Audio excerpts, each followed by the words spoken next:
It is the day of the gender reveal. I already primed my skin with the Huda Beauty pore filler. And now for foundation, I'm going to mix in these two. They're my favorite. This one's actually been my favorite and this one's a little lighter. So I've been mixing them together. I like to just like glide it on with my fingers. Everyone keeps asking me what I think it is. And in the beginning, like when I first found out that I was pregnant, I definitely thought it was a boy. But then as I got into my second trimester, now I don't really have a gut feeling. Obviously, both are a blessing, but it's also just fun to kind of guess. So let's talk about old wives' tales. I didn't have the worst morning sickness. I had very mild nausea. I am, according to everybody, carrying very high, except you have to remember that body shapes and your height and stuff plays a huge role in this.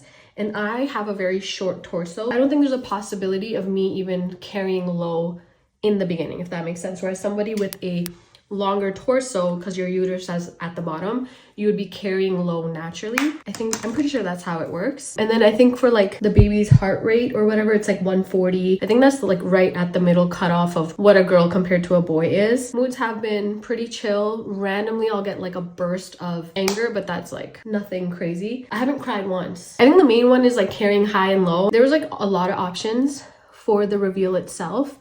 But I don't know where you guys live, but in Toronto, it's freaking cold. So even though I would have loved to do like flares and confetti and everything that people did, it just didn't make sense. I felt like those would be best to do outside. So what I got instead was the big box, and it's full of like 40 mini balloons that would be either pink or blue. And you just take the lid off the box and then the balloons go flying. So I thought that would be the cutest option, especially because we're doing it at home. So what I always do is I take my Huda Beauty Ube. This is what you need to set your pink powder. And then for the rest of my eyes, I'm gonna use a different color. And I am gonna bake a little bit today just because I need this to last all night. See, I don't know if you guys can tell, but I haven't put on any powder blush and my blush still looks nice and pink. And then you guys already know, these are my favorite palettes at the moment. I'm gonna just top it up with a darker pink as well. For my bronzer, I should have done bronzer first.